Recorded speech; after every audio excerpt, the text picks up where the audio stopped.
Di awal mula alam semesta, hanya ada chaos yang merupakan personifikasi kekacauan dari void atau kekosongan. Personifikasi maksudnya adalah memberikan sifat-sifat manusia kepada sesuatu yang bukan manusia. Kemudian, dari chaos muncullah para entitas pertama yang dikenal dengan nama primordial beings atau protogenoi.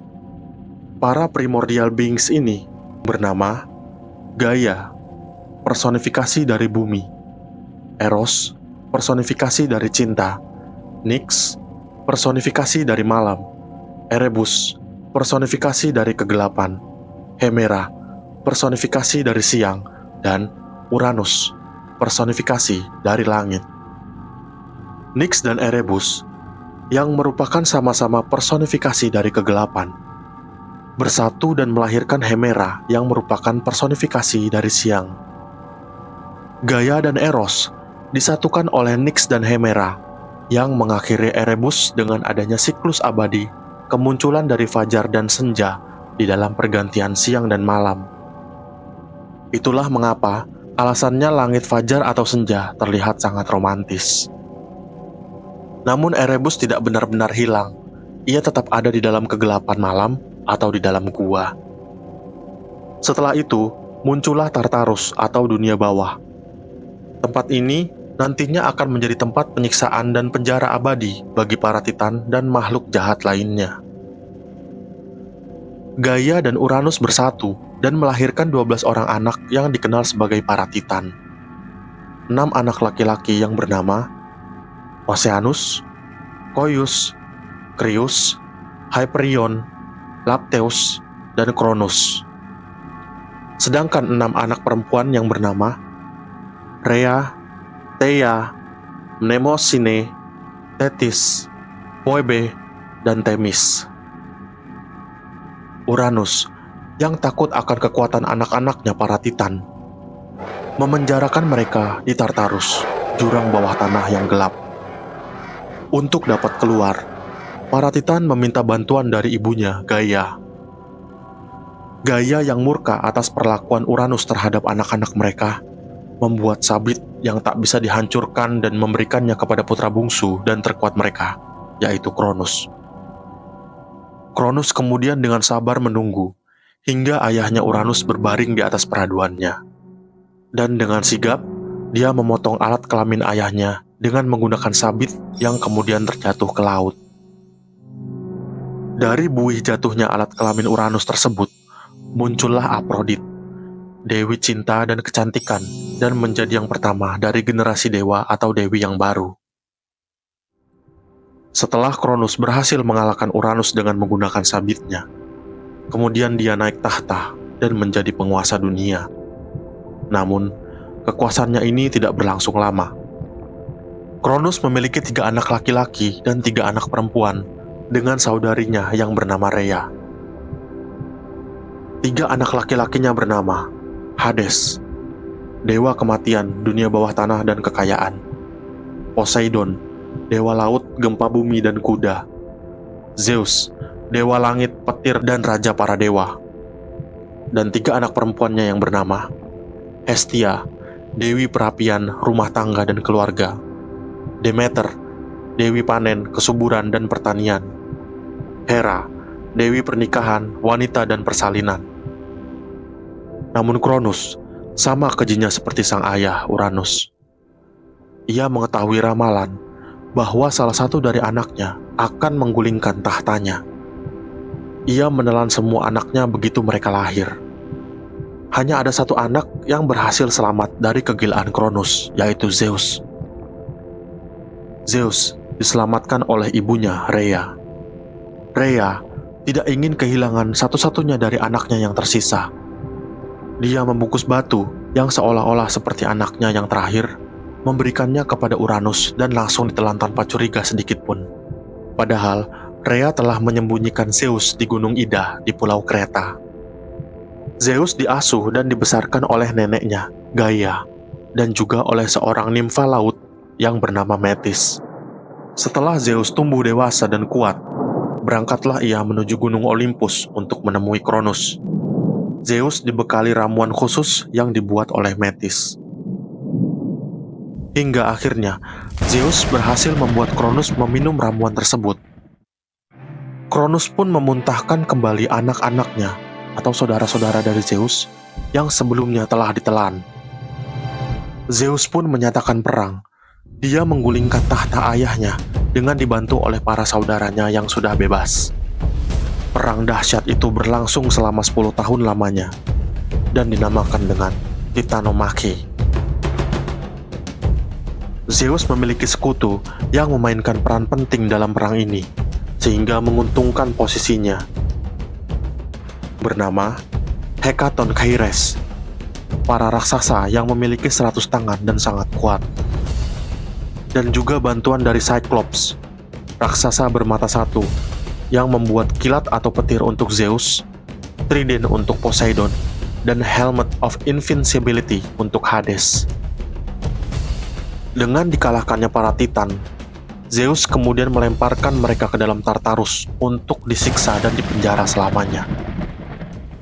Namun berbeda dengan Titan Atlas, dia mendapatkan hukuman spesial dari Zeus, yaitu untuk memanggul langit di pundaknya untuk selamanya. Hanya sedikit Titan yang tidak mendapatkan hukuman, yaitu Themis, sang Titan yang dikaitkan dengan hukum dan ketertiban, Prometheus dan Epimetheus. Prometheus dan Epimetheus sejak awal sudah beraliansi dengan Zeus dalam perang ini. Mereka dibebaskan dan dapat menjalani kehidupan sebagai dewa. Dengan lengsernya pemerintahan para Titan, ketiganya membagi wilayah atas kekuasaan. Zeus menguasai langit, Poseidon menguasai lautan, dan Hades menguasai dunia bawah, tempatnya para roh orang mati. Zeus menjadikan Gunung Olympus sebagai pusat pemerintahan. Zeus dan para pengikutnya dikenal dengan nama 12 Olympians. Kini, dunia telah dikuasai oleh para dewa. Zeus memerintahkan Titan yang diampuni oleh dewa, yaitu Prometheus dan Epimetheus, untuk membuat makhluk yang akan tinggal di muka bumi. Epimetheus membuat berbagai macam makhluk tanpa berpikir panjang, mulai dari tumbuhan dan juga hewan. Ada yang berbulu, bersisik, dan juga memiliki cakar. Tak jarang, makhluk ciptaannya mengalami kesulitan untuk bertahan hidup. Melihat hal ini, Prometheus merasa kurang puas dengan para makhluk hidup tersebut. Yang dia lihat hanyalah para binatang buas, makhluk yang tidak berakal, yang menurutnya sangat membosankan. Prometheus membuat manusia dari tanah liat dengan bentuk para dewa sebagai referensinya. Tapi, Prometheus masih belum puas, karena manusia tersebut merupakan manusia purba yang bertingkah seperti hewan buas dan tinggal di dalam gua. Oleh karena itu, dia memberikan api kuno yang agung kepada manusia, sehingga manusia pada akhirnya keluar dari gua, membuat berbagai macam perkakas dan memulai peradaban. Dan selanjutnya, manusia terus berkembang dan akhirnya dapat mengendalikan semua makhluk yang lain. Melihat hal ini, Zeus tidak senang. Dia menginginkan manusia menyembahnya sebagai dewa dan memberikan hewan persembahan untuk para dewa makan. Zeus pun mempercayakan kepada Prometheus untuk memilih bagian mana dari hewan yang akan dijadikan persembahan. Prometheus, sang pencipta manusia, lebih memihak manusia daripada dewa. Dia membunuh kerbau dan membaginya menjadi 2 bagian, lalu diberikan kepada Zeus untuk dipilih. Kita sebut 2 bagian tersebut sebagai bagian daging dan tulang. Pada bagian daging, tersembunyi daging yang lembut dan enak yang ditutupi dengan isian perut hewan yang menjijikan. Dan pada bagian tulang, tersembunyi tulang belulang yang ditutupi lapisan lemak yang terlihat sangat lezat. Tentu saja, Zeus memilih bagian tulang yang ditutupi dengan lapisan lemak yang lezat untuk dijadikan persembahan kepada dewa. Akan tetapi, ketika Zeus menyobek bagian lemak tersebut, dia menemukan hanya ada tulang belulang di bagian bawahnya. Zeus pun murka dan menghukum manusia dengan mengambil kembali api yang sudah diberikan oleh Prometheus. Tanpa api, manusia kembali menjadi manusia purba yang tinggal di dalam gua.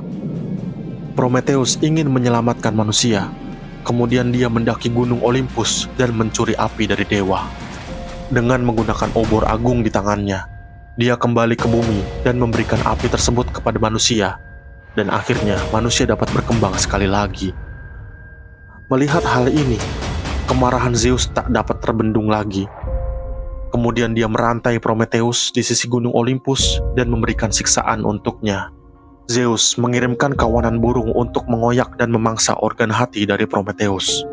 Prometheus tak berdaya dan juga tidak merasa menyesal karena dia senang dapat membantu manusia meskipun akhirnya dia disiksa sebagai balasannya. Di siang hari, kawanan burung akan datang dan mengoyak perutnya dan memakan hati Prometheus hingga habis. Dan pada malam hari, tubuh Prometheus akan pulih kembali dikarenakan Prometheus adalah makhluk abadi. Hal ini terus berlanjut di keesokan hari, berulang-ulang hingga 1 milenia lamanya. Zeus tidak merasa puas hanya dengan menyiksa Prometheus. Dia masih ingin menghukum manusia.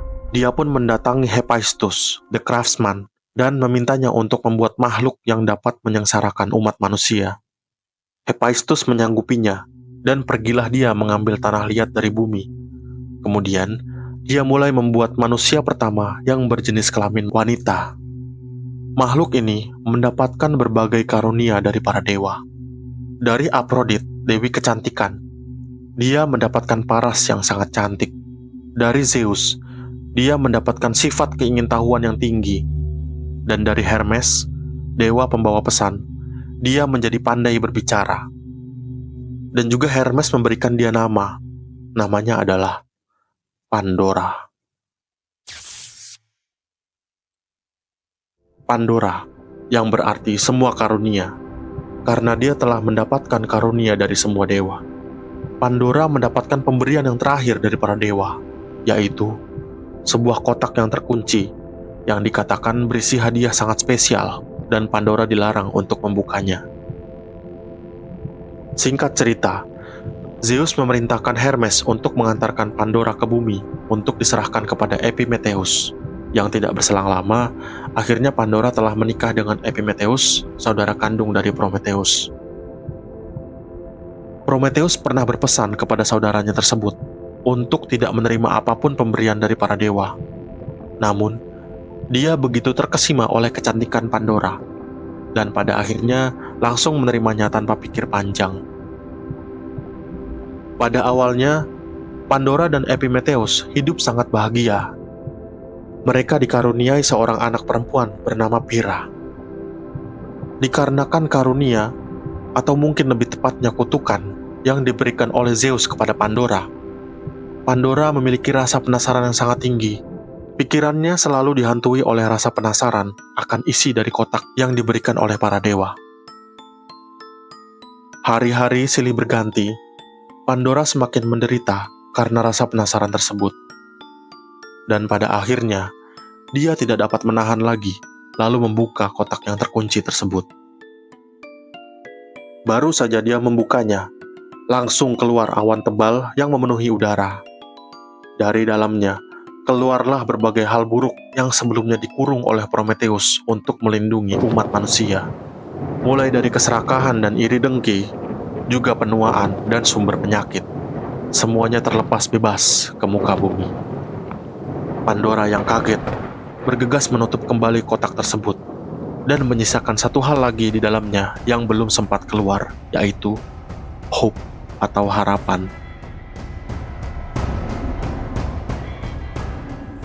Lengkaplah sudah hukuman dari Zeus agar umat manusia menderita.